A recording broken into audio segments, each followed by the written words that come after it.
मदन मोहन मालवीय राष्ट्रीय शिक्षक एवं शिक्षण मिशन योजना के अंतर्गत स्थापित शिक्षण केंद्र श्री लाल बहादुर शास्त्री संस्कृत विश्वविद्यालय के संचालित अब के 28वें तथा चतुर्थ दूसरे ऑनलाइन कार्यक्रम के समापन सत्र में मैं डॉक्टर जितेंद्र कुमार आप सभी का हार्दिक स्वागत एवं अभिनंदन करता हूं। हमारे साथ मंच पर आज हैं हमारे मुख्य अतिथि के रूप में हैं प्रोफेसर संतोष कुमार शुक्ला जी, हमारे अध्यक्ष के रूप में हैं हमारे विश्वविद्यालय के माननीय कुलपति जी प्रोफेसर रमेश कुमार पांडे जी, हमारे साथ हमारे विभागाध्यक्ष जी हैं प्रोफेसर के भूषण जी, परियोजना अध्यक्षा जी हैं प्रोफेसर अमिता पांडे भारद्वाज जी। अब इस कार्यक्रम के अंतर्गत मैं सभी का हार्दिक स्वागत एवं अभिनंदन करता हूं। कार्यक्रम की शुरुआत के लिए मैं मंगलाचरण हेतु शिक्षा शास्त्र विभाग की डॉक्टर आरती शर्मा जी से अनुरोध करता हूं कि वे मंगलाचरण कर कार्यक्रम का शुभारंभ करें। आरती शर्मा जी। शुक्लां ब्रह्म विचार सार परमां आद्यां जगद्व्यापिनी पुस्तकधारिणी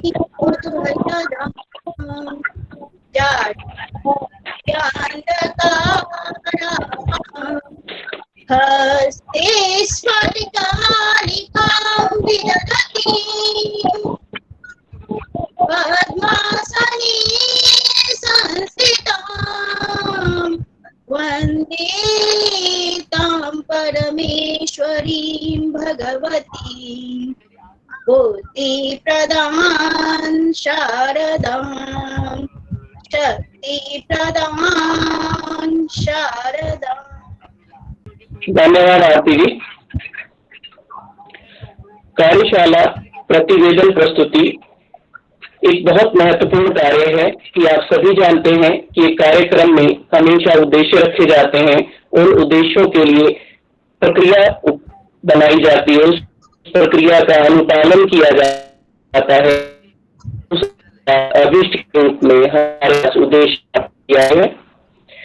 श्री लाल बहादुर शास्त्री संस्कृत विश्वविद्यालय के शिक्षण अभिगम केंद्र द्वारा ऑनलाइन कार्यशाला रूपी अमृत मंथन 3 दिन तक रहा, जिसमें शिक्षण अभिगम केंद्र रूपी सुमेरु मथनी पर ऑनलाइन तकनीकी रूपी वासुकी नीति का अवलंब लेकर प्रतिभागियों एवं कार्यशाला विशेषज्ञों द्वारा तकनीकी आधारित मंथन कर ज्ञानामृत रूपी अभिष्ट की प्राप्ति की। इस अभिष्ट प्राप्ति की प्रतिवेदन प्रस्तुति एवं मंचस्थ माननीयों के स्वागत हेतु मैं आदरणीय एवं सम्माननीय प्रोफेसर अमिता पांडे भारद्वाज जी, परियोजना अध्यक्षा अनुरोध करता हूं कि वे आएं और कार्यक्रम को आगे बढ़ाने में सहयोग करें। माननीय प्रोफेसर अमिता पांडे भारद्वाज जी। धन्यवाद जितेंद्र। सभी को मेरा नमस्कार, नमो नमः। परम आदरणीय इस त्रिदिवसीय कार्यशाला के मुख्य अतिथि प्रोफेसर संतोष कुमार शुक्ला जी, परम आदरणीय माननीय कुलपति महोदय प्रोफेसर रमेश कुमार पांडे जी, परम आदरणीय शिक्षा संकाय प्रमुख एवं विभागाध्यक्ष प्रोफेसर के भूषण, सत्र संचालक जितेंद्र जी और मेरे प्रिय प्रतिभागीगण, सर्वप्रथम मैं आप सभी का इस समापन सत्र में आप सभी का हार्दिक स्वागत एवं अभिनंदन करती हूँ। साथ ही साथ अपने जो हमारे मुख्य अतिथि हैं और कुलपति महोदय का, मुख्य अतिथि का विशेष रूप से हम धन्यवाद देना चाहेंगे और स्वागत भी करना चाहेंगे कि उन्होंने हमारे बहुत ही थोड़े से समय पर दिए गए आमंत्रण को स्वीकार किया और आज इस समापन सत्र में अपनी गरिमामयी उपस्थिति से हमारे प्रतिभागियों को उद्बोधित करेंगे। मैं आप मुख्य अतिथि महोदय का इस समापन सत्र में फिर से हृदय से स्वागत, अभिनंदन एवं अभिवादन करती और माननीय कुलपति महोदय जी का भी और हमारे जो शिक्षा संकाय प्रमुख हैं और जो सभी प्रतिभागीगण। अब अगर हम आज जो 3 दिवसीय हमने ज्ञान यात्रा की, उसका अगर संक्षिप्त हम प्रतिवेदन देखें तो इस कार्यशाला का मुख्य उद्देश्य प्रतिभागियों को ऑडियो और वीडियो ई संसाधन संबंधित उनके विकास और उनके प्रयोग संबंधी उनसे संबंधित दक्षताओं एवं कुशलताओं का विकास करना है। इसके साथ साथ इस कार्यशाला में जो ऑडियो और वीडियो ई रिसोर्सेज थे उससे संबंधित क्या मुख्य एप्स होंगे, सॉफ्टवेयर्स होंगे, टूल्स होंगे, इनसे भी परिचित कराना। कार्यशाला में इसलिए आपका फोन नहीं लग रहा था। 511 जो पंजीकरण हुए, जिसमें 212 प्रतिभागियों ने कंटिन्यू किया और 29 ने कुछ अपने पर्सनल कारण से इस कार्यशाला को में भाग नहीं ले पाए। अगर हम प्रतिभागियों का विषय तो इसमें 20 राज्यों और 2 जो है हमारे यूनियन टेरिटरी से प्रतिभागियों ने प्रतिभाग किया और उसको अगर हम विस्तृत रूप से देखें तो 5 आंध्र प्रदेश से, 2 आसाम से, 8 बिहार से, 3 छत्तीसगढ़, 3 गुजरात, 13 हरियाणा, 6 हिमाचल प्रदेश, 2 झारखंड, 4 कर्नाटक, 6 केरला, 7 मध्य प्रदेश, 16 महाराष्ट्र, 6 उड़ीसा, 4 पंजाब, 14 राजस्थान से, 5 त्रिपुरा और 10 उत्तराखंड से, 52 उत्तर प्रदेश से, 9 वेस्ट बंगाल, 3 छत्तीसगढ़ और 37 जो थे वो दिल्ली राज्य से। अगर डेजिग्नेशन वाइज विश्लेषण किया जाए प्रतिभागियों का तो 2 professor, 15 associate professor, 161 assistant professor, 1 assistant regional director, 4 principal, 1 head, 2 research officer, 12 lecturer और 14 जो थे वो पीजीटी संस्कृत टीचर्स थे। और अगर हम इनका इंस्टीट्यूशन वाइज प्रतिभागियों का विश्लेषण करें तो 102 विश्वविद्यालयों से, 95 महाविद्यालयों से और 15 स्कूल से जो कि हमारे संस्कृत शिक्षक थे। और अगर हम सब्जेक्ट वाइज पार्टिसिपेशन की एनालिसिस करें तो 1 प्रतिभागी प्रति मराठी विषय से मनोविज्ञान, रसायन विज्ञान, सोशल साइंसेज, व्याकरण, गुजराती, दर्शन, कम्युनिकेशन स्किल्स, जूलॉजी, वास्तु और पंजाबी भाषा से, जबकि 2 प्रतिभागी पॉलिटिकल साइंस से, 2 वेदा से, 2 अद्वैत वेदांता से और 2 कंप्यूटर साइंस से, 4 प्रतिभागी ज्योतिष से और 4 ही साहित्य से, 6 प्रतिभागी हिंदी से, 20 अंग्रेजी से, 46 संस्कृत से और 113 शिक्षा से। और जेंडर वाइज अगर हम करें तो 121 हमारे मेल थे और 91 फीमेल। इस 3 दिवस जो कार्यशाला रही उसमें हमारे 12 सत्र थे इनॉग्रल और वैलिडिक्टरी को जोड़कर, जिसमें हमारे डिमॉन्स्ट्रेटिव अप्रोच से जुड़े 8 टेक्निकल सेशंस थे, 3 सेल्फ प्रैक्टिस सेशंस थे और 3 ही क्वेश्चन एंड आंसर सेशंस थे और 1 हमारा फीडबैक और असेसमेंट सेशन था। इस 3 दिन के ज्ञान यज्ञ को जिन्होंने अपनी ज्ञान गंगा से मार्गदर्शन प्रदान किया वह हमारे जो रिसोर्स पर्सन थे प्रोफेसर के Srinivas ji, head ICT NIEPA, doctor Nisha Singh, deputy director R&D IGNOU, mister Praveen Kumar, doctor Yashpal CIT NCERT से और मिस्टर आशीष इग्न्यू से और मैं स्वयं खुद। और अगर हम इन 3 दिवसीयों की यात्रा के कुछ झलकियां देखें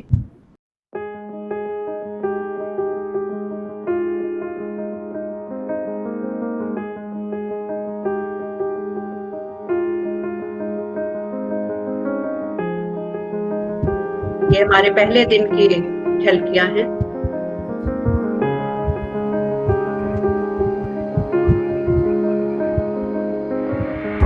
और यहाँ से दूसरे दिन की स्टार्ट हो रही है जिसमें निशा सिंह जी ने फ्री कैंप के ऊपर बता रहे हैं, डॉक्टर प्रवीण पॉडकास्ट को लेकर बताया था इन्होंने।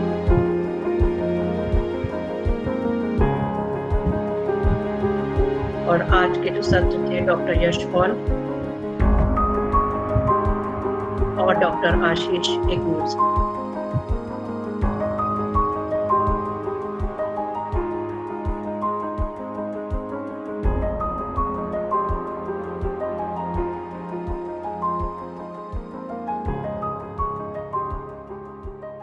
इन झलकियों के बाद इस 3 दिवसीय ज्ञान यज्ञ के क्या अधिगम परिणाम रहे, लर्निंग आउटकम्स। अगर इसको हम देखें तो हमारे प्रतिभागियों ने बेसिक्स ऑफ ऑनलाइन टीचिंग और ऑनलाइन टीचिंग के लिए कंटेंट को कैसे क्रिएट किया जाता है उसके बेसिक्स को जाना, and they got acquaintance with various video development software, Screencast-O-Matic, Loom, Presentation Tube, FreeCam, and some of the mobile-based apps such as AZ Recorder, Record, Screen Recorder, etc., and audio development tool, Podcast. Then familiarized with the video editing tools, especially OpenShot, Filmora, Google Photos, and audio editing tool, Audacity. इसके साथ साथ they got insight in the process of development of video and audio by using various softwares which were taken up in the workshop. Then create video e-resources which they were given in the assignments by using various softwares such as Screencastify, Screencast-O-Matic, Presentation Tube, AZ Recorder, FreeCam, and its editing by using OpenShot. Then they developed video through Screen Recorder, Google Photos, and 360-degree video by using Google Street App. Then they created audio as e-resource by using Podcast and uploading it on Podbean, and its editing by using Audacity. So these were some of the learning outcomes. और इस 3 दिवसीय जो राष्ट्रीय कार्यशाला थी उसमें जो भी हमारे रिसोर्स पर्सन्स आए उनका भी फीडबैक हमारे प्रतिभागियों से लिया गया 4 श्रेणियों में, और उसमें हमारे प्रतिभागियों ने आउटस्टैंडिंग में उनके 65% रखा, 28% वेरी गुड में, 6% गुड में और 1% सेटिस्फैक्ट्री। इसके साथ साथ जो ऑनलाइन हमारा असेसमेंट टेस्ट था उसमें हमारे 43% of the participant they scored above 60% in the online test. और फिर इस वर्कशॉप के बारे में फीडबैक 10 बिंदुओं पर ऑनलाइन लिया गया थ्रू गूगल फॉर्म्स, और जिसमें 10 बिंदु थे और 5 श्रेणियों में हमने इनके अभिमत प्राप्त किए। First point was extend to which the objectives of the workshop have been achieved, जिसमें 67% उत्कृष्ट श्रेणी में, 28% वेरी गुड, 3% गुड में और 2% सेटिस्फैक्ट्री कैटेगरी में किया। दूसरा बिंदु था हमारा कि यह कार्यशाला कितनी हेल्पफुल रही in upgradation their current knowledge about the audio and video resources. इसमें प्रतिभागियों ने 66% एक्सीलेंट में, 28% वेरी गुड, 4% गुड और 1% सेटिस्फैक्ट्री कैटेगरी।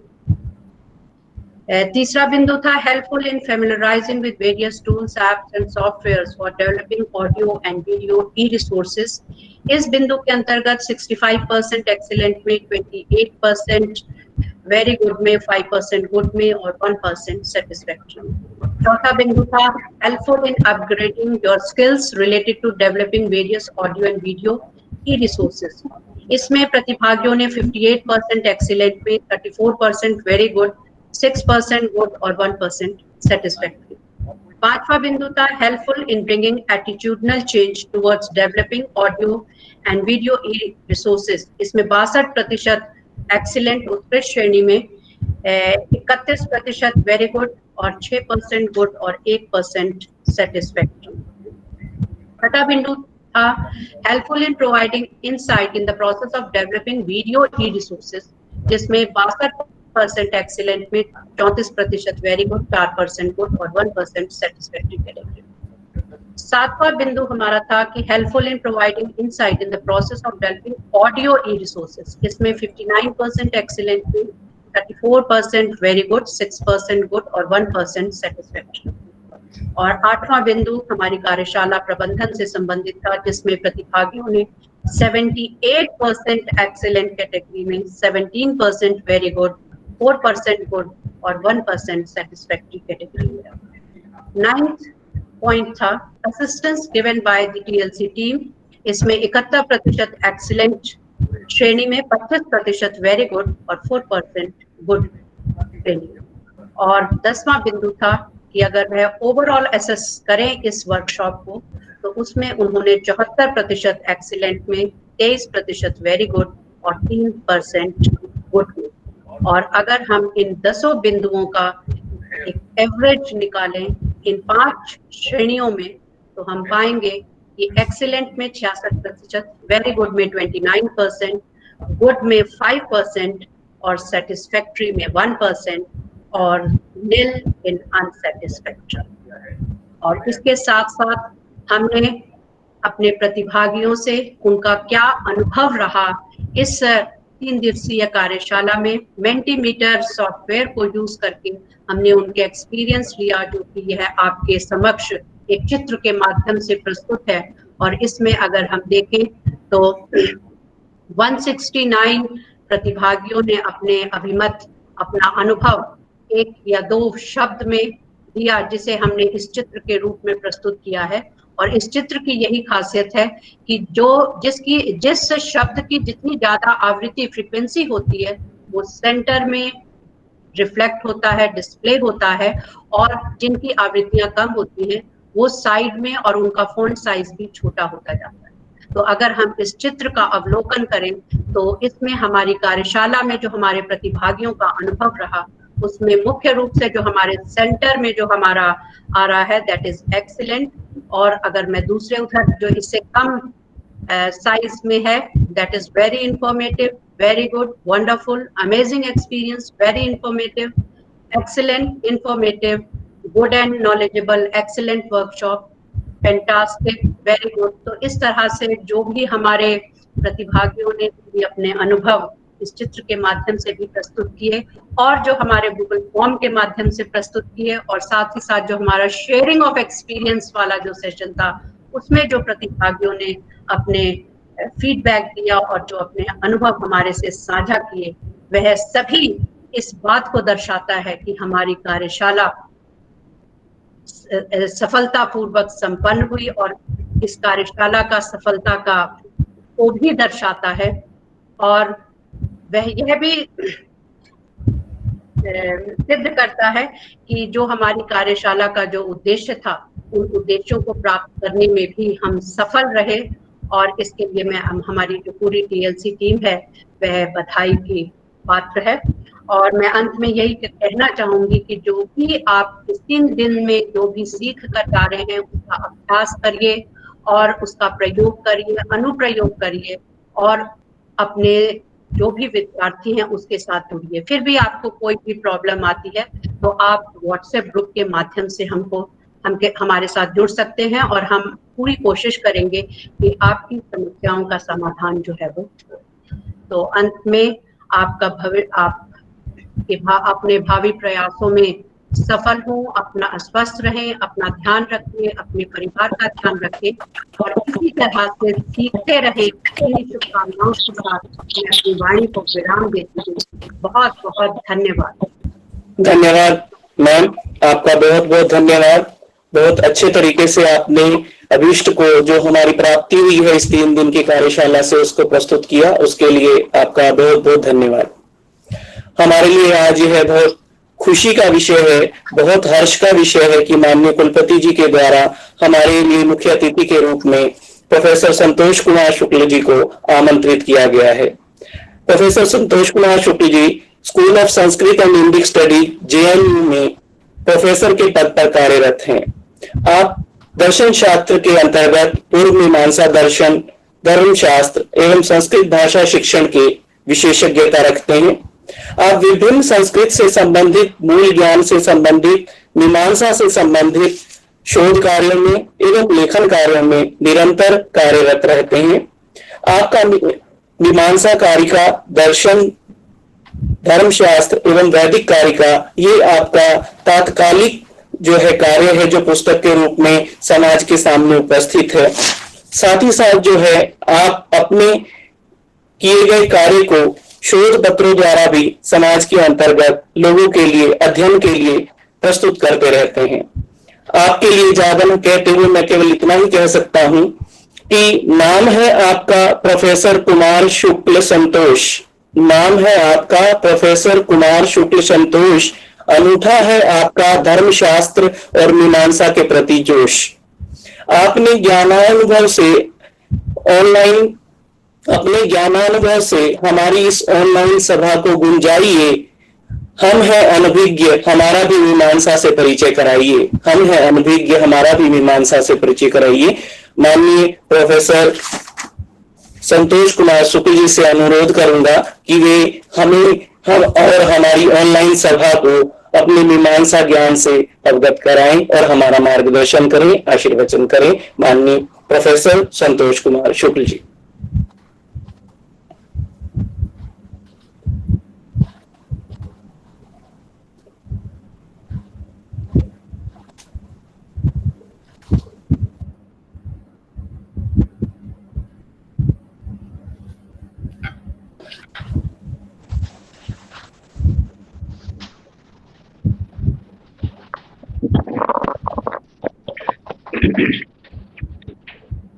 माननीय कुलपति जी श्री लाल बहादुर शास्त्री राष्ट्रीय संस्कृत विश्वविद्यालय के आदरणीय कुलपति प्रोफेसर पांडे जी, शिक्षा संकाय के संकाय प्रमुख आदरणीय भारत भूषण जी, इस कार्यक्रम की संयोजिका आदरणीय अमिता पांडे भारद्वाज जी, सह संयोजक आदरणीय जितेंद्र जी, यह हमारे लिए बहुत ही हर्ष का विषय है कि हमें आदरणीय पांडे जी ने यह यहाँ उपस्थित होने का, सहभाग करने का और कुछ कहने का हमें अवसर दिया। इसके लिए हम उनके हृदय से कृतज्ञ हैं। आपकी इसी प्रकार से हमारे ऊपर कृपा रहे कि मौके समय समय पर हमें कुछ बोलने का अवसर मिलता रहे। बहुत आनंद हुआ।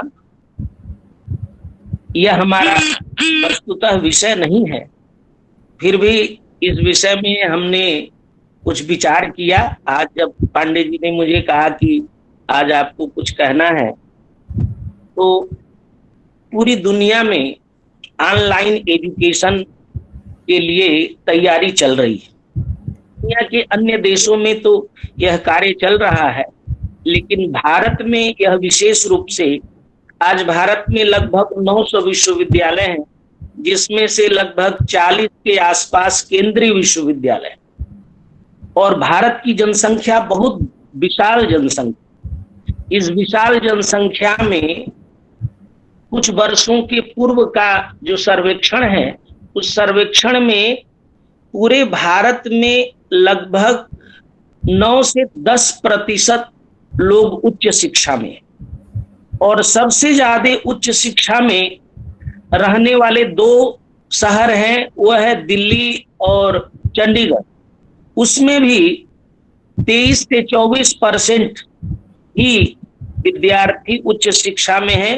अन्य प्रदेशों की स्थिति तो और कमजोर है।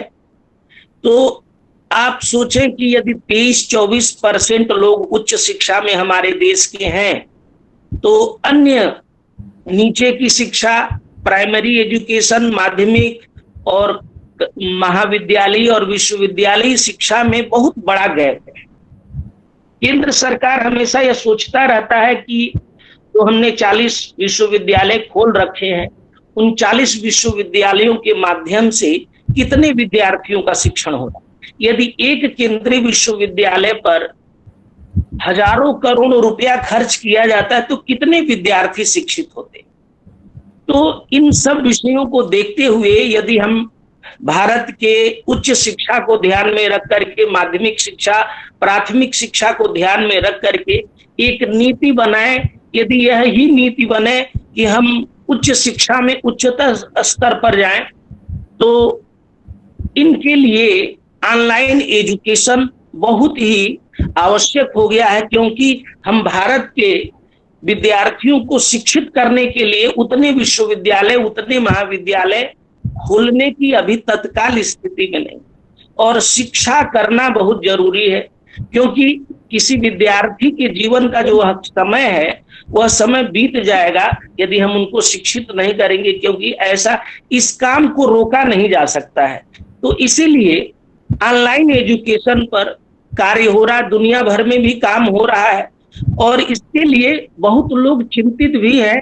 कैम्ब्रिज विश्वविद्यालय के बारे में पिछले वर्ष एक रिपोर्ट आई थी कि वहां पर एजुकेशन, क्योंकि कंप्यूटराइज्ड सारा सिस्टम है, टीचर भी पावर पॉइंट, कंप्यूटर, लैपटॉप से अपना अध्यापन कर रहे हैं, विद्यार्थी के पास आईपैड और कंप्यूटर है, उनका सब पढ़ाई ऑनलाइन होता है, शिक्षण प्रशिक्षण सब, लेकिन एग्जामिनेशन ऑफलाइन होता है। तो वहां विमर्श हुआ कि ऑनलाइन एग्जामिनेशन भी किया जाए। तो दो वर्ग था अध्यापकों का, एक वर्ग कह रहा था यदि हम जो चाहते थे कि ऑनलाइन एग्जामिनेशन हो, उनका कहना था कि विद्यार्थियों की स्पेलिंग इतनी गलत है कि हम जब कॉपी चेक करते हैं तो राइटिंग और स्पेलिंग बहुत गलत होता है, और उसमें बड़ा हमें 2, 3, 4 अध्यापकों को, क्योंकि उनके परीक्षण की एक व्यवस्था है, तो 2, 3 लोगों को उसमें भाग लेना पड़ता है। तो स्पेलिंग मिस्टेक और राइटिंग बहुत खराब है। तो और एक वर्ग था जो कहता था कि जब सब कुछ हम ई सोर्स के द्वारा कर रहे हैं तो इनका एग्जाम भी हमें ऑनलाइन करना चाहिए। तो ये एक जो विपरीत स्थिति आने वाली है वो ये है कि हम सब कुछ बिना लिखे ये जब हम करेंगे तो कुछ दिन के बाद ऐसी स्थिति आ सकती है कि हमें लिखना न आए, हम लिखने से भूल जाएं। जैसे आजकल हम जब कंप्यूटर में टाइप करते हैं तो कंप्यूटर हमें स्पेलिंग सजेस्ट करता रहता है और हम करेक्ट लिख देते हैं, लेकिन जब खुद हाथ से लिखना होता है तो हिंदी में हो, गुजराती में हो, मराठी में हो, अंग्रेजी में हो, लिखने में क्योंकि वही लिख सकता है जिसको उसका पूरा अभ्यास हो। इसीलिए जो प्राचीन जमाने में लिखने का, अनुकरण करने का और बोल के लिखने का एक प्राथमिक शिक्षा में बड़ा कौटिल्य ने कहा है कि जब विद्यार्थी का चूड़ाकरण हो जाए, चूड़ांते लिपि संख्यानम चोपयुंजित, चूड़ाकरण माने मुंडन के बाद विद्यार्थी को लिपि संख्या माने गणित सिखाना चाहिए, लिखना और जोड़ना ये जरूर विद्यार्थी को माने 3 साल के मुंडन के बाद विद्यार्थी को पढ़ाना चाहिए। अब ऑफलाइन एजुकेशन और ऑनलाइन एजुकेशन का अंतर ये है, ऑफलाइन एजुकेशन में हमें एक स्पेसिफिक लोकेशन में जाना होता है और एक डिफाइंड टाइम में जाना होता है। यदि यह कक्षा 5 बजे शाम को है तो 5 बजे स्पेसिफिक लोकेशन पर जाना होगा, और जब ऑफलाइन हम पढ़ते, ऑनलाइन पढ़ते हैं तो हम वीडियो और ऑडियो के माध्यम से जब चाहे तब पढ़ सकते हैं। तो ये सुविधा, क्योंकि भारत के बहुत लोग भी विभिन्न क्षेत्रों में, विदेशों में भी काम करते हैं और वो जब चाहे तब पढ़े, जो यूनिट पढ़ना चाहे वो यूनिट पढ़े, इसके लिए इसमें सुविधा है। और इसी को ध्यान में रखते हुए अभी सरकार ने 100 विश्वविद्यालयों को कहा कि आप ऑनलाइन एजुकेशन शुरू करिए, और डबल डिग्री प्रोग्राम कि आप कुछ विद्यार्थी यदि ऑफलाइन पढ़ रहे हैं तो यदि ऑनलाइन उनको अच्छा पाठ्यक्रम मिले तो कर सकते हैं। ई रिसोर्सेज जो है आज लाइब्रेरी साइंस का एक बड़ा महत्वपूर्ण विषय हो गया है, क्योंकि ई रिसोर्सेज को, क्योंकि अब लाइब्रेरी में, दुनिया भर की लाइब्रेरी में किताबों के रखने की जगह नहीं, तो ई बुक्स हो गए हैं, ई जर्नल्स हो गए हैं, ई न्यूज़पेपर हो गए हैं, ई मैगजीन हो गई हैं, ई इंडेक्सिंग और ई डाटाबेस हो गया है, ई रेफरेंस डाटाबेस ई हो गया है, इमेज कलेक्शन है, मल्टीमीडिया प्रोडक्ट है, ई थीसिस है, ई क्लिपिंग है, ई पेटेंट है, ई स्टैंडर्ड्स भी, ऑनलाइन एजुकेशन के स्टैंडर्ड भी निर्धारित कर दिए गए हैं। तो हम जब वीडियो बनाते, वीडियो बनाने की जो आज स्थिति है वह ये है कि ये भी डाटा हमारा पुराना है कि 4 बिलियन लोग हर महीने 4 बिलियन आवर्स का मतलब हुआ 4 अरब घंटे हर एक महीने लोग यूट्यूब देखने में बिताते हैं, यूट्यूब के वीडियो, और हर 1 मिनट में 72 घंटे का वीडियो अपलोड होता है। ये भी हमारा जो डाटा है ये भी पुराना है। आज के डेट में मतलब इतने ज्यादा ई कंटेंट क्रिएट हो रहे हैं जो ऑडियो और वीडियो के रूप में आप दुनिया भर के भी बड़े से बड़े विद्वान का ऑडियो लेक्चर सुन सकते हैं, यूट्यूब पर उपलब्ध है। वीडियो आप बड़े से बड़े प्रोफेसर अलग से अलग भिन्न भिन्न विषयों पर ऑडियो बने हुए। अब ये हमें विश्वविद्यालयों में फिर से ऑडियो वीडियो क्रिएशन क्यों करना पड़ रहा है? इसका कारण ये है कि जब हम या तो लैंग्वेज टीचिंग कर रहे हैं या किसी सब्जेक्ट की पढ़ाई करा रहे हैं, तो यदि मान लीजिए हम दर्शन शास्त्र पढ़ा रहे हैं तो दर्शन शास्त्र का एक पाठ्यक्रम है, जैसे स्वयं और मूक के प्लेटफॉर्म पर बने हुए हैं, तो 40 यूनिट का कम से कम वो होना चाहिए, 40 घंटे या यूनिट। अब मुझे वो एकदम से ध्यान नहीं है, लेकिन इतने का बनना चाहिए। 1 यूनिट यदि हम का कोर्स तैयार करते हैं तो उसमें कितनी वीडियो की मात्रा हो, कितनी ऑडियो की मात्रा हो, कितना पिक्चर होना चाहिए, इसके लिए सब एक स्टैंडर्ड बनाए हुए, और वो क्रिएट वही कर सकता है क्योंकि जो अध्यापक पढ़ाता है। अब हो सकता है कुछ समय बाद उस अध्यापक की जरूरत न पड़े क्योंकि ई मटेरियल क्रिएट हो गया। एक विषय को पढ़ाने के लिए, जैसे हम अपने ऑफलाइन कोर्स को पढ़ाने के लिए एक 4 क्रेडिट कोर्स को हम जब पढ़ाते हैं तो पर वीक 4 आवर क्लास करते हैं और 1 घंटे का मान लीजिए ट्यूटोरियल करते हैं, तो 5 घंटे पर वीक एक 4 क्रेडिट के कोर्स को करते हैं। और हम इसको पूरा यदि हम जोड़ते हैं तो लगभग हमारे 33-35 लेक्चर होते हैं। तो इसी 33-35 लेक्चर को यदि हम 40 लेक्चर में कन्वर्ट किए तो एक पाठ्यक्रम के, अब एक समय में जो एक वीडियो हम बनाए, उस वीडियो में क्योंकि विद्यार्थी 3 जब हम पढ़ाते हैं तो देखते हैं, यूट्यूब में भी देखते हैं और दूसरे प्लेटफॉर्म पर भी देखते हैं, 3 से 4 मिनट का ज्यादा से यदि वीडियो है तो कोई देखना नहीं पसंद करता है, उतने देर तक सुनने का उसका सामर्थ्य नहीं होता है, तो वो फोटो हमेशा एक ही नहीं देखना चाहता है, उसके सामने कुछ और मटेरियल हो। तो इस तरह से हम लोग सोच करके ई कंटेंट क्रिएट कर रहे हैं, ऑडियो कंटेंट क्रिएट कर रहे हैं, वीडियो कंटेंट क्रिएट कर रहे हैं, और ये बड़ा भारी चैलेंज है हमारे सामने, क्योंकि जिनको हम वर्षों से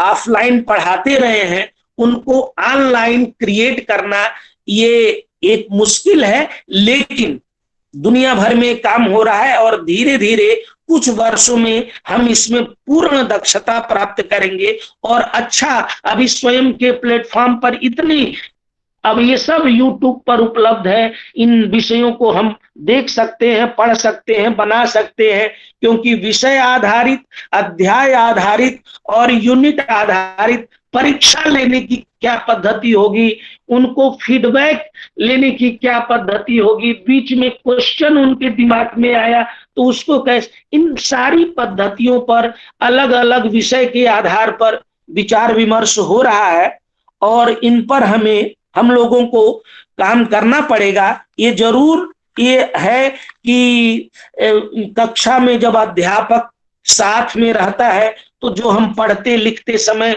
जो चुटकुलों का प्रयोग करते हैं, कथा कहानियों का हंसते खेलते माध्यम से जो हम पढ़ते लिखते हैं, वह सब खत्म हो जाएगा। जैसे रोबोट एक पेशेंट को ले जा करके भोजन दे देता है, दवा दे देता है और बोल देता है अब आपके सोने का टाइम है, अब आपके खाने का टाइम है। उसी तरह से एजुकेशन नहीं हो सकता। लेकिन अभी हमें एक स्थिति है कि जिसमें हम क्योंकि विद्यार्थी के सर्वांगीण विकास का केवल इंफॉर्मेशन पहुंचाना नहीं है। कल नाम चॉम्स्की का मैं लेक्चर सुन रहा था, वो बता रहे थे कि एजुकेशन का ये केवल मतलब नहीं है कि विद्यार्थी एक घड़ा है, खाली घड़ा है और टीचर के पास आया, उसमें पानी डाल दिया और वो ज्ञान का घड़ा उसका भर गया। ये पानी डालने और पानी डालने वाले का रिलेशन नहीं है, अपितु एक सर्वांगीण विकास का जो साथ साथ होने का एक वैदिक प्रेयर है, सहना ववतु सहनौ भुनक्तु असह वीर्यम करवावहै। ये साथ साथ चलने का, साथ साथ रहने का, साथ साथ पढ़ने का, साथ साथ रिसर्च करने का, दोनों का अध्ययन तेजस्वी होता है। जब उत्कृष्ट विद्यार्थी कमजोर अध्यापक को भी मिलते हैं तो अध्यापक तेजस्वी बन जाता है। तो ये साथ साथ होने की प्रक्रिया है। इसमें ऑनलाइन एजुकेशन में ये सब थोड़ा मिसिंग होगा, लेकिन फिर भी अध्यापक को तो हम रिप्लेस नहीं कर पाएंगे। लेकिन फ्यूचर अब ऑनलाइन यूनिवर्सिटी का है। अब दुनिया भर में ऑनलाइन यूनिवर्सिटी की बात हो रही है।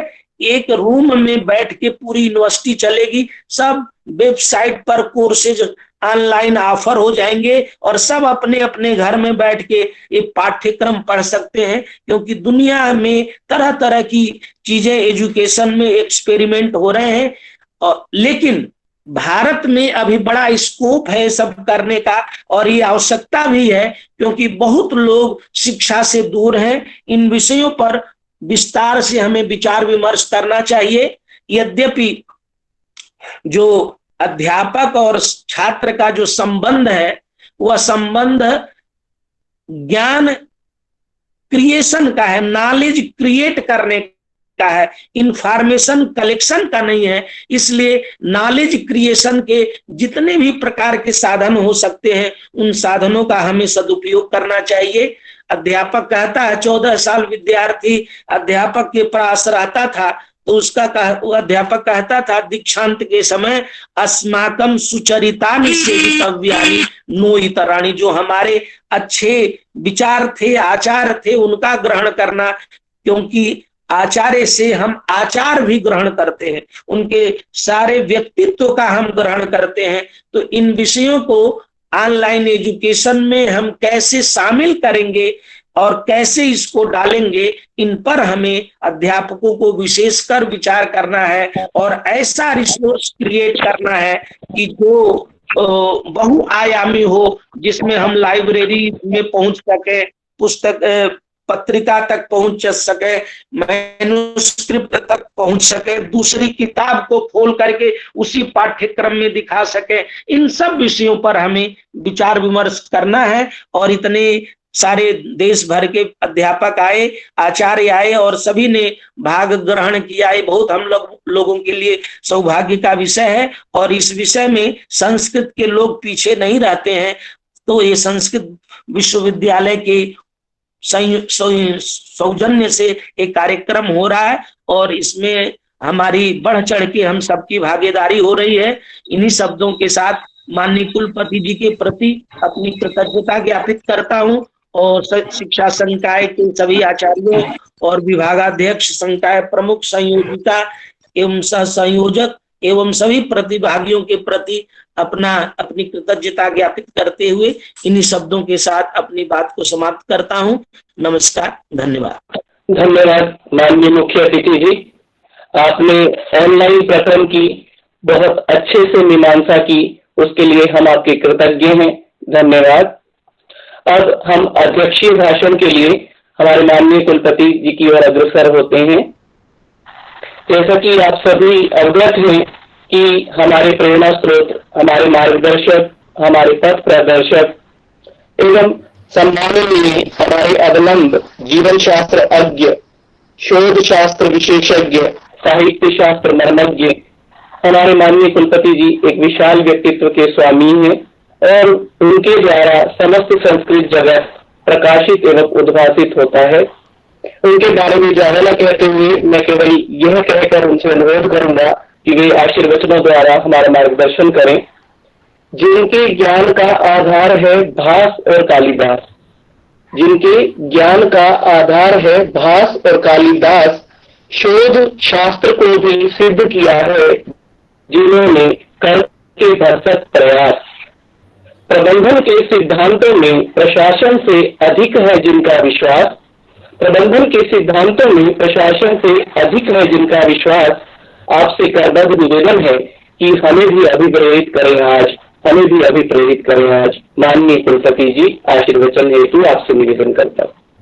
आरूढ़ा श्वेतहंसे निवसतु हृदये दक्षिणे चाक्षुसूत्रं वामे हस्ते दधाना कनकपटभृतं पुस्तकं ज्ञानगम्या सा वीणां वादयन्ती त्वमुकुलकरकैः शास्त्रविज्ञानशब्दैः क्रीडन्ती दिव्यरूपा करकमलधरा भारती सुप्रसन्ना, भारती सुप्रसन्ना। परम आदरणीय जवाहरलाल नेहरू विश्वविद्यालय के संस्कृत संकाय के संकायाध्यक्ष, मीमांसा आदि दर्शन शास्त्र के मर्मज्ञ विद्वान प्रोफेसर संतोष कुमार शुक्ल जी, हमारे संकाय प्रमुख शिक्षा शास्त्र के विशेषज्ञ विद्वान प्रोफेसर भारत भूषण जी और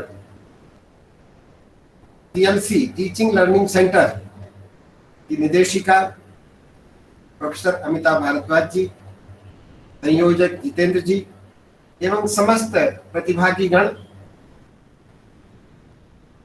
वस्तुतः मुझे बड़ी प्रसन्नता हो रही है आज इस टीएलसी कार्यक्रम के या कार्यशाला के समापन सत्र में बोलते हुए।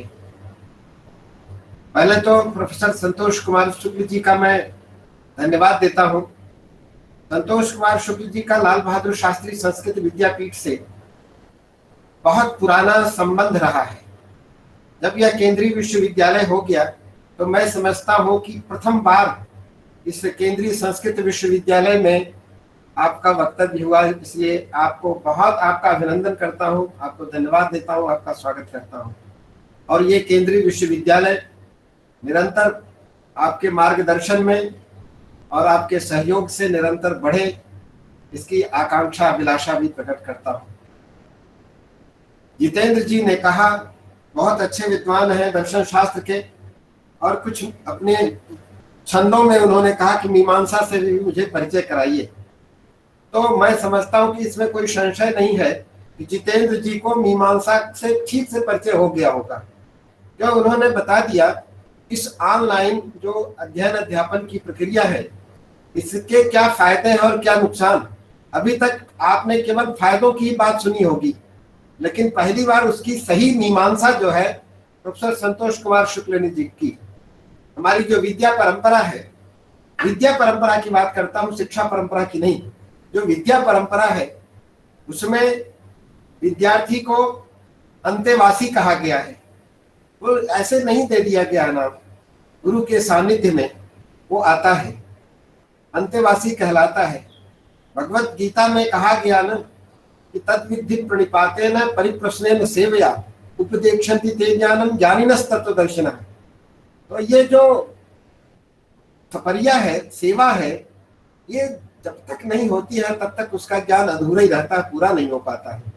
और ज्ञान प्राप्त भी हो जाता है तो चिरस्थायी नहीं होता है, उसका ठीक से आधार नहीं हो पाता है। आप सबको विदित है कि विदुर जी धृतराष्ट्र को समझाते रहे कि धर्म क्या है, राजधर्म क्या है, पिता का धर्म क्या है, ये सब सारा समझाते समझाते जब बहुत परेशान हो गए तो अंत में उन्होंने कहा इतना लंबा चौड़ा भाषण नहीं देता हूँ, एक छोटा सा उपदेश देता हूँ। सूयताम धर्म सर्वस्वम श्रुत्वा चैवावधार्यताम आत्मनः प्रतिकूलानि परेशान न समाचरेत्। तो कहा कि श्रूयताम धर्म सर्वस्वम श्रुत्वा चैवावधार्यताम, जब तक उसका अवधारण नहीं होगा तब तक व्यर्थ है सब सारा सुनना। इसलिए ये सारी चीजें तभी ठीक से होती हैं जब गुरु का सानिध्य प्राप्त करता है छात्र। उस प्रक्रिया से हम इससे वंचित जरूर होंगे, लेकिन इसके लाभ भी बहुत हैं। जैसा कि प्रोफेसर शुक्ल जी ने गिनाया, कितना कंटेंट तैयार है, विद्यार्थी को स्वतंत्रता है, स्वच्छंदता है, जब चाहे वो खोल ले, पढ़ ले। और बिल्कुल कभी एक दिन ऐसा आएगा कि अध्यापक न भी रहे तो भी वो पढ़ सकता है। सब सारे लाभ भी हैं। दूर बैठा हुआ लाभ तो एक ये भी है, जैसा कि हम आज भारत में देख रहे हैं कि हमारे जो छात्र हैं, अगर टेलीफोन मोबाइल फोन न आया होता, उसमें उनकी निपुणता न होती, इतनी जल्दी ये जो पारंपरिक विश्वविद्यालय के छात्र ऑनलाइन मोड में अपनी पढ़ाई पूरी कर लेते, ये संभव नहीं था। ये संभव इसीलिए हो पाया क्योंकि आज का छात्र स्मार्ट है, क्योंकि वो स्मार्टफोन रखता है और बहुत आसानी से। हमारे जो पारंपरिक विद्वान हैं जिन्होंने कभी पीपीटी नहीं तैयार किया, ऑनलाइन मोड से कभी नहीं पढ़ाया, 1-2 बार की ट्रेनिंग से वो तैयार हो गए और पढ़ाई किए। तो इसीलिए यह भी एक अच्छी ही बात रही। भारत के लोग हैं, इनकी बुद्धि जो है बड़ी विलक्षण होती है, प्रतिभा अद्भुत होती है भारत में। भारतीय लोग इसीलिए प्रतिभा के धनी हैं। हर समय, हर स्थिति, हर परिस्थिति में वो आनंद से जीवन जीने की कला सीख लेते हैं। तो जब लॉकडाउन हुआ, लोग परेशान हुए, चारों तरफ हाहाकार, लेकिन हमारे जो माननीय प्रधानमंत्री मोदी जी का जो मंत्र कि जान है तो जहान है, पहले जान बचाओ, उसके बाद दूसरा नारा आया कि जान भी बचाओ जहान भी बचाओ। लोग लग गए और हाथ पर हाथ रखकर कोई नहीं बैठा रहा। सब लोग अपने सामर्थ्य के अनुसार, सारे अध्यापक हर छात्र तक पहुंचने लगा। उसका माध्यम केवल ऑनलाइन था। ये बात सही है कि उतना परफेक्शन उसके पास नहीं रहा होगा और छात्र में भी उतना सामर्थ्य नहीं था कि हर छात्र उस तरह का स्मार्टफोन रखे। कुछ छात्रों के पास था नहीं, कुछ छात्रों के पास था लेकिन रिमोट एरिया में थे जहां ठीक से सिग्नल नहीं पहुंच रहा था। इन सारी परिस्थितियों के बाद कभी व्हाट्सएप के द्वारा, कभी टेलीफोन कॉल के द्वारा हमारे आचार्यों ने उन छात्रों तक पहुंच करके उनका मनोबल बढ़ाया, उनका जो है उन्हें परेशान अवसाद में नहीं जाने दिया, परेशान नहीं होने दिया। ये बहुत बड़ी बात है, मैं तो इसकी बड़ी सफलता मानता हूँ। और रही बात, मैं बधाई दूंगा अमिता पांडे भारद्वाज की, जिस तरह से इन्होंने आयोजना की और मैंने देखा कि हर प्रदेश का छात्र इसमें पार्टिसिपेंट था। इस तरह से उन्होंने चुनाव किया। मुझे मालूम है कि इससे ज्यादा आवेदन करता थे, लेकिन विषय को देख करके, आवश्यकता को देख करके, किसको किस विषय की निपुणता की अपेक्षा है, उस निपुणता को देखते हुए उन्होंने एक चुनाव किया और लगभग 200 छात्रों को प्रतिभागी बनाया। इसमें भी उत्तर प्रदेश के बहुत सारे छात्र हैं, प्रदेश वाइज करें तो, और विषय वाइज करें तो संस्कृत के बहुत सारे छात्र हैं। यह हमारे लिए और भी संतोष की बात है। संस्कृत के पारंपरिक विद्वान, संस्कृत के पारंपरिक छात्र जब नई विधा में आगे बढ़ते हैं तो संस्कृत का विद्वान, मैं तो ये मानता हूँ, जिस विधा में होता है वह आगे ही रहता है, वो तो पीछे रहना सीखा ही नहीं, केवल उसको तैयार करने की जरूरत होती है। यह निर्भर करता है कि हमारा अध्यापक कितना कुशल है, कितना बढ़िया पारखी है और कैसे वो अपने छात्र को तैयार करने में अपनी प्रवीणता को का उपयोग करता है। जिस तरह का अध्यापक होता है उसी तरह का छात्र बनता है। तो मेरा मानना यह है कि बड़ी ही सफल कार्यशाला रही और जिस तरह से इसका आयोजन किया गया, वस्तुतः जब ऑनलाइन मेथड में जाते हैं तो उसके बहुत प्रकार के ऐप्स हैं, टूल्स हैं उसको तैयार करने के लिए। जब हम कक्षा में होते हैं, आज की बात नहीं है, प्राचीन परंपरा में जैसा कि प्रोफेसर शुक्ल जी संकेतित किया कि हर छात्र को अलग डोज देना पड़ता है, क्योंकि छात्र की प्रतिभा सबकी समान नहीं होती है। कक्षा में पढ़ाते समय आचार्य इस बात को पहचान लेता है, उसकी दृष्टि छात्र के चेहरे पर होती है, उसकी आंखों को देखकर वो जान लेता है कि इसने विषय का ठीक से अधिगम किया कि नहीं किया। अगर उसने विषय का अधिगम ठीक से नहीं किया तो उस विषय को और सरल करके उसको सामने प्रस्तुत करता है और उसने समझ लिया कि नहीं, इसकी भी परीक्षा वही कर लेता है। प्रतिप्रश्न पूछ करके छात्र भी कई बार अपनी शंकाओं का समाधान वही कर लेता है, इसलिए पाठ निरंतर आगे बढ़ता जाता है। लेकिन इस प्रक्रिया में ये इतनी स्वतंत्रता नहीं है। कि एक ही पाठ, एक ही कंटेंट तैयार होकर के हमें दिया गया है, उसी को सबको पढ़ना है। अब हाँ, ये बात जरूर है कि एक बार नहीं समझ में आया तो 2 बार पढ़ लें, 3 बार पढ़ लें, क्योंकि वो 24 घंटे उपलब्ध है। यह यहाँ स्वतंत्रता है और उसमें कुछ परिवर्तन करने की वहां गुंजाइश नहीं होती है। हाँ, सप्लीमेंट्री टेक्स्ट के लिए कोई कहीं और जा सकता है, कुछ और चीजें देख सकता है, लेकिन वहां पर तो गुरु देखता है कि नहीं समझ में आया तो उसको समझाता है और उसकी विधि में समझाता है। और कभी कभी तो किससे कहानियां भी जोड़ देता है, जो आज हम दूसरी चीजों से, जैसा कि प्रोफेसर शुक्ल जी कह रहे थे, 4-5 मिनट के बाद वीडियो देखना सहज नहीं रहता है। बिल्कुल सही बात है।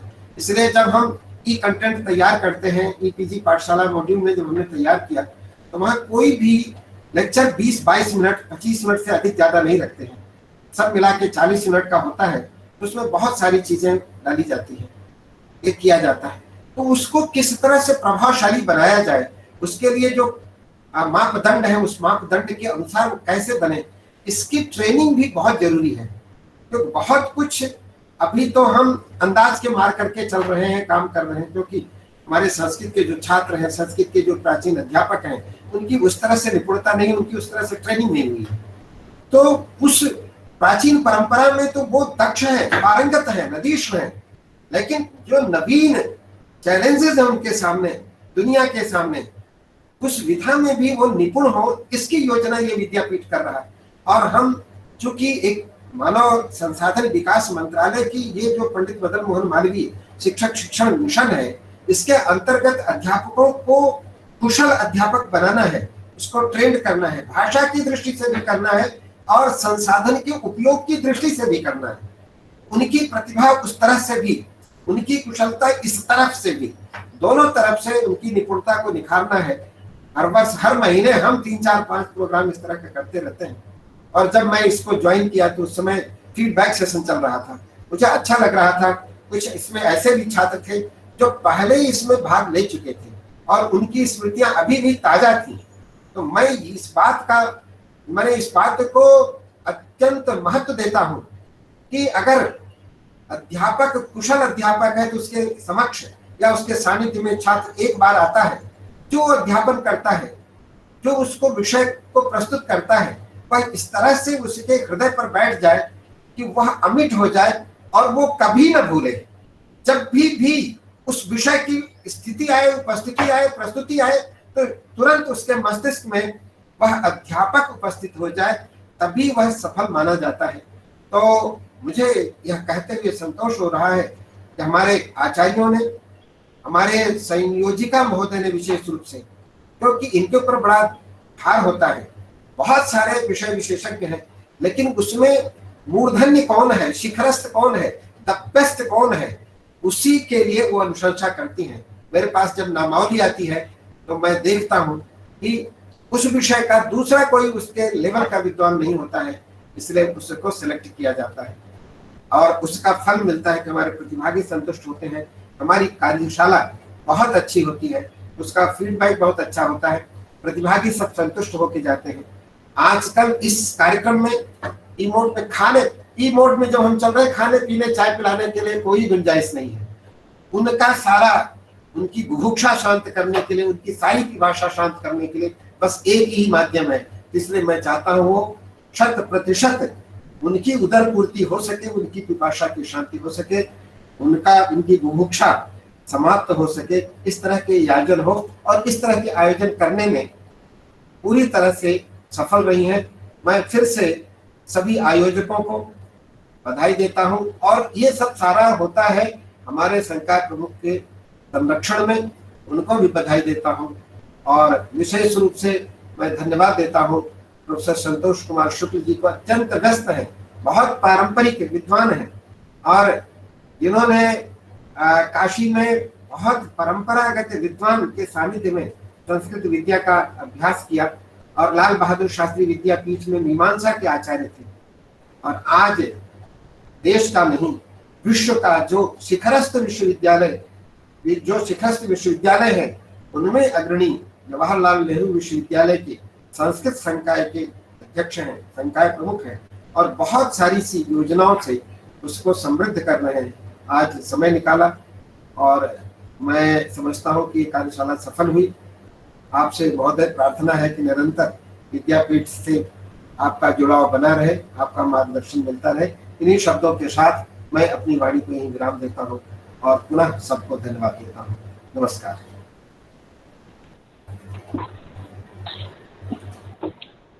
धन्यवाद माननीय कुलपति जी, आपके सार्थक प्रदर्शक मार्गदर्शक अभिप्रेरण हेतु आपका कोटि कोटि धन्यवाद। इसी क्रम में मैं विविध भाषाओं, विविध विषयों, आधुनिक एवं प्राचीन विषयों के ज्ञाता, सरल सहज एवं स्नेही स्वभाव के स्वामी, शिक्षा शास्त्र विभाग के संकायाध्यक्ष एवं विभागाध्यक्ष प्रोफेसर के भारतभूषण जी से करबद्ध निवेदन करता हूं कि वे धन्यवाद ज्ञापित कर कार्यक्रम को संपन्न कराएं। माननीय प्रोफेसर के भारतभूषण जी। शुद्ध विज्ञान घन स्वरूपम विज्ञान विशाल प्रदीक्षम देवव्रताम शरण्यम देवम हयग्रीवम हम प्रपद्ये। नमस्ते। सभा में उपस्थित कुलपति जी को प्रणाम करते हुए और हमारा विशिष्ट मुख्य अतिथि है आचार्य संतोष कुमार शुक्ला जी को प्रणाम करते हुए हमारे साथ में जो डायरेक्टर है और विशिष्ट धन्यवाद देने के पहले एक स्पेशल थैंक्स हमारे विश्वविद्यालय कुलपति जी को शुरू करूंगा। सर, ये स्पेशल थैंक्स टू यू, इसलिए ये रेगुलर मोड में है तो 40 लोगों को या 50 लोगों को ये अपॉर्चुनिटी मिल सकता था sir, and you have given wide open the door for 200 plus participants. This is possible because of ये है जनसंख्या समृद्ध देश में डिजिटल युग में ज्ञान यज्ञ ही, डिजिटल ज्ञान यज्ञ द्वारा ही ये संभव है। आपने इसको करके दिखा दिया सर, इसलिए आपको स्पेशल धन्यवाद सबसे पहले मैं आपको दे रहा हूँ। और इसमें सबसे सर्वेक्षण शिक्षा ये इसी में ही पॉसिबल है सर। इसमें प्रबुद्ध छात्र भी होंगे, सामान्य भी होंगे, मेरे जैसे मंदबुद्धि मंद छात्र है, स्लो लर्नर्स भी होते हैं, मगर पेस उसका स्ववेग से और स्पेस अपना अपना स्पेस क्या है और any time all time anywhere, ये सबका सिद्ध करके आपने डिजिटल का शुरुआत करके सभी को सब कुछ मिलना है, ये आपका ये कामना है, पूर्ण हो रहा है सर। आपका संकल्पना पूर्ण हो रहा है सर। और भारत देश का जो संकल्प है सशक्त भारत है, digital India, make in India, स्वच्छ भारत है। स्वच्छ भारत का मतलब मन से भी स्वच्छ, शरीर से भी स्वच्छ है, व्यवहार से भी स्वच्छ है। अभी आपने संज्ञानात्मक स्तरे शिक्षणम उत्तमम यही बताया, कॉग्निटिव लेवल टीचिंग। कभी भी स्मरण में 80 साल के बाद भी वो स्मृति शक्ति में आ जाए, ये शिक्षण है, उत्तम शिक्षण है, ऐसा आपने ये बताया। इसके लिए आपने जो संकल्प है उसके लिए हम स्वस्थ भारत के लिए भी आपको जो संकल्प है आपको भूरी हम धन्यवाद देते हैं, ऐसा हृदय से आभार व्यक्त करते हैं। और इस क्रम में हमारे बीच में मुख्य अतिथि आए हुए हैं प्रोफेसर संतोष कुमार शुक्ला जी हैं, शास्त्रज्ञ है, मीमांसा के, दर्शन शास्त्र के, मगर अत्याधुनिक व्यावहारिक डिजिटल टीचर है और साथ में डिजिटल टीचिंग में भी प्रबुद्ध है, करते भी है। और इसका डिसएडवांटेज भी कहा है और अभ्यास से अमृत विद्या ये भी कहा, अनभ्यास विषम विद्या को अभ्यास से अमृत विद्या करके दिखाया, रास्ता दूसरा रास्ता भी साथ दिखा दिया। और सर्वांगीण विकास के लिए गुरु शिष्य संबंध चाहिए और आपातकाल में कैसे व्यवहार करना उसके लिए भी साथ में रास्ता बता दिया। साथ आपको हमारा विश्वविद्यालय में और सेंट्रल यूनिवर्सिटी बनने के बाद कहा आपका आग्रह है, आपको विशुद्ध रूप से हम आभार व्यक्त करते हैं सर। PLC और NRC विश्वविद्यालय पक्ष से, आपका पक्ष से भी मैं आपको आभार व्यक्त करता हूँ। और टाइम एंड नीड को देखते हुए एक्सपर्ट्स को और सब्जेक्ट्स को चयन करने के डायरेक्टर हैं अमिताभ पांडे भारद्वाज जी, अमिताभ पांडे भारद्वाज, उनको भी स्पेशल थैंक्स है कि select the area of need and area of subject and person को सेलेक्ट करके जो रिसोर्स पर्सन को लेके आते हैं और वो कॉग्निटिव डेवलपमेंट पे बढ़ा के जाते हैं। एंड थोड़ा सा बेनिफिट सर, आपको वो फीडबैक मिलते जा रहा है and you are always in contact with everyone. इसलिए मैडम डायरेक्टर को धन्यवाद देते हैं। जो हमें संचालक है हमारा doctor Jitendra, he is technology man है, is adapting to very situation, उनको भी धन्यवाद। और टीएलसी टीम में जो भी हैं इन्वॉल्वड हैं सभी को, एडमिनिस्ट्रेटर को, और यहाँ मैं I am witnessing around 165 plus 46 जो पार्टिसिपेंट्स हैं सभी को से विश्वविद्यालय श्री लाल बहादुर शास्त्री राष्ट्रीय विश्वविद्यालय आपको बार बार धन्यवाद देते हुए मैं अपनी वाणी को विराम देता हूँ। धन्यवाद। प्रोफेसर भारत भूषण जी, आपने ये घोषणा नहीं की कि लाल बहादुर शास्त्री विद्यापीठ भी 4 विषयों में ऑनलाइन पाठ्यक्रम शुरू कर रहा है, कल एकेडमिक काउंसिल में पास हुई, ये बात बताई नहीं। तो संतोष शुक्ला जी को मैं ये बताना चाह रहा हूँ, मैं भूल गया कि कल एकेडमिक काउंसिल की मीटिंग थी जिसमें लाल बहादुर शास्त्री संस्कृत विश्वविद्यालय ने 4 विषयों में ऑनलाइन पाठ्यक्रम, डुअल डिग्री के अंतर्गत 4 विषयों में, एक दर्शन भी उसमें है, सर्वदर्शन को भी रखा है, सर्वदर्शन रखा है, धर्मशास्त्र रखा है, और एक साहित्य रखा है, और एक और विषय कौन सा था, साहित्य था, धर्मशास्त्र था, सर्वदर्शन था, एक और कोई विषय जो बोल रहा है, 4 विषय है। और उसके अलावा एक जो है जन सामान्य के लिए पॉपुलर संस्कृत स्पीकिंग कोर्स, वो ऑल ओवर वर्ल्ड रखा है उसको। जो विदेश में रहने वाले जो छात्र हैं या जो विद्वान हैं संस्कृत के, लेकिन वो संस्कृत स्पीकिंग नहीं पढ़ पाते हैं, नहीं जान पाते, या पढ़ते तो उनको कोई सर्टिफिकेशन नहीं हो पाता है, तो उसके लिए एक जो है ऑनलाइन कोर्स शुरू किया है। और एक जो है हमारे छात्र जो है वो इंग्लिश में भी दक्षों, क्योंकि ये टूल्स जो है इनके लिए उनकी जो भाषा उसको भी जानना जरूरी है, तो एक इंग्लिश स्पोकन इंग्लिश का एक डिप्लोमा कोर्स भी शुरू किया। इस तरह से कुछ नए विश्वविद्यालय में कुछ कार्यक्रम नया किया, वो भी आपको बताना था। अच्छा, मैं बोल रहा हूँ, मेरी आवाज सुनाई दे रही है संतोष शुक्ला जी? सुनाई दे रही है। आप बताएंगे तभी पता चलेगा, इसका प्रत्यक्ष प्रमाण नहीं होता है, ये भी बड़ा विचित्र है ये। चलिए, बहुत अच्छा, आप बहुत अभिनंदन। इतने महत्वपूर्ण विषय को संस्कृत विश्वविद्यालय, राष्ट्रीय संस्कृत विश्वविद्यालय ने अपने हाथ में लिया, और मुझे लगता है कि अभी संस्कृत में ऑनलाइन एजुकेशन किसी ने नहीं शुरू किया है, आपने शुरू किया, अभिनंदन। पिछले वर्ष हम लोग जेएनयू एकेडमिक काउंसिल में हमारे माननीय कुलपति जी ने ई लर्निंग के लिए स्पेशल सेंटर बनाया, और हमारी स्कूल ने पहली बार कहा कि हम ऑनलाइन मोड में एमए डिग्री प्रदान करेंगे, और इसके लिए भी हम लोग कंटेंट डेवलपमेंट कर रहे हैं।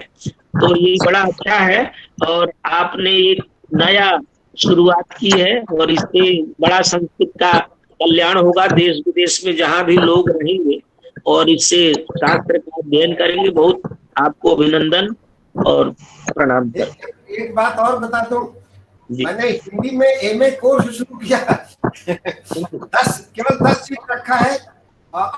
मैंने ऑफलाइन में, ऑनलाइन में अभी सीट निर्धारित नहीं है। तो हिंदी में, क्योंकि हम बीए लेवल तक, मैंने शास्त्री लेवल तक हिंदी पढ़ाते थे, अब हमने हिंदी से शुरुआत की है, हिंदी से शुरुआत की एमए भी पढ़ाना। तो ये कार्यक्रम, और दूसरी बात है कि ये जो टीएलसी सेंटर है, मैं इसको अभिमान में नहीं कह रहा हूँ, और ये अतिशयोक्ति भी नहीं है कि ये मंत्रालय के द्वारा जो चलाया जाने वाला टीएलसी सेंटर है पूरे देश में, पहले 72 या 73 जगह मिला हुआ था। अंत में घटते घटते, मैडम बताएंगी, अमिता जी जरा अनम्यूट होइए, कितनी जगह बचा? अब तो सर 45 के करीब रह गए, 75 में से 45। हाँ, 45 को दोबारा से उसमें भी एनआरसी देते समय 24 या 25 को क्यों मिली? एनआरसी जो है 24-25 को मिली। हाँ, एनआरसी का तो हाँ। और हमारा जो विश्वविद्यालय है उसकी जो उसमें ग्रेडिंग है, शुक्ला जी को बताऊंगा, संतोष करेंगे, हम संतोष। ये 5 में, आप मैंने 4.5 आउट ऑफ 5 में थी। तो इतना बढ़िया पिछले 3 सालों से ये कार्यक्रम चल रहा है, अद्भुत है और बहुत अच्छा इसका रिजल्ट है। और इसको किस तरह से हम लोगों ने वहां प्रस्तुति करके, मैंने छीन करके इसको मंत्रालय से लिया था, बहुत अच्छी जबरदस्त मैंने वहां प्रेजेंटेशन देकर के लिया था। तो संतोष है कि इसने बहुत अच्छा किया है। और 1 साल का भी इन्होंने एक्सटेंशन कर दिया, पहले 3 साल का था, 1 साल और करके 4 साल का कर दिया। तो उसके लिए इंटरव्यू देने की एक बार आपको और बता दूं, ये अभिमान न हो, यह भी साथ साथ कहता जा रहा हूँ। एक बार मद्रास से या कहां से मेरे पास एक पत्र आया कि आपका जो TLC सेंटर है उसका थर्ड पार्टी इवैल्यूएशन करना है, आप जो है इस मेल पर सारी सामग्री भेजिए। तो हमने झट से अपने कोऑर्डिनेटर को उसको ट्रांसफर किया और उनसे कहा कि ये सारी सामग्री भेज दीजिए इनको, और उनके थोड़ा टच में रहिए, उनसे पूछिए कि वो कब आना चाहते हैं, कब क्या करना है, हम उनके आने जाने की सारी व्यवस्था करेंगे। तो इन्होंने उनको मेल लिखा, सारी सामग्री भेजा। 2 सप्ताह के बाद वहां से मेल आया कि आपका थर्ड पार्टी इवैल्यूएशन करने की हमको कोई जरूरत ही नहीं है, आपका इस तरह कितना ग्रेडेड प्रोग्राम हुआ है, आए ही नहीं, वो केवल रिपोर्ट दे करके संतुष्ट होकर के वहीं से हमारी ग्रेडिंग देखी। तो इस तरह लग करके लोगों ने काम किया, इसलिए मुझे खुशी होती है। तो सर जी भैया, सर आपके नेतृत्व में इसको अंतर्राष्ट्रीय केंद्र बनना है। माननीय लाल बहादुर शास्त्री जी ने जो स्वप्न देखा था कि यह एक अंतर्राष्ट्रीय केंद्र बनेगा संस्कृत के अध्ययन, अध्यापन, शिक्षण और शोध का, वह आपके नेतृत्व में आगे प्रगति पद पर हो रहा है और जल्दी ही इसका स्तर एक अंतर्राष्ट्रीय होगा। तो आपके हर कार्य जो है उसी दिशा में आगे बढ़ रहे हैं। आपको बहुत बहुत अभिनंदन और बधाई सर। आप इसी तरह से निरंतर सहयोग मार्गदर्शन करते रहिए। इसी के साथ आगे कार्यक्रम धन्यवाद का संपन्न हुआ। आगे जितेंद्र जी आगे कार्यक्रम बढ़ाएंगे। 1 सेकंड मुझे भी है सर, बोलिए सर। कुमार शुक्ला जी अभी बहुत संतुष्ट है आपके मुखारविंद से ये सब सुनने के बाद, इसलिए मैं प्रतीक्षा कर रहा था सर। नहीं आप शुक्ला जी को समझते क्या, उनकी आवाज, शुक्ला जी की आवाज ये भारत सरकार की आवाज है, आवाज छोटी मोटी नहीं है। आपको मुखारविंद से और भी प्रज्वलित हो गया है सभी का चेहरा। बहुत आनंद है, बहुत सुंदर। Thank you sir. धन्यवाद विभागाध्यक्ष जी आपके धन्यवाद ज्ञापन हेतु, और ईश्वर से कामना करते हैं कि आप लोगों के सबल सहयोग से और माननीय कुलपति जी के अग्रणी सबल नेतृत्व में हमारा विश्वविद्यालय दिन दुगनी रात दुगनी उन्नति करता रहे। और हमारे जो मुख्य अतिथि हैं उनके शब्दानुसार ये जो है अंतर्राष्ट्रीय केंद्र बने और हमारी जो प्रतिष्ठा है वो दिन दुगनी और रात चुगनी उसमें वृद्धि हो, यही ईश्वर से कामना है। अब शांति पाठ के साथ हम इस सत्र का और इस कार्यशाला का समापन करेंगे। सर्वे भवन्तु सुखिनः, सर्वे सन्तु निरामया, सर्वे भद्राणि पश्यन्तु, मा कश्चित् दुःखात् भवेत्। ओम शांति शांति शांति। सर्वे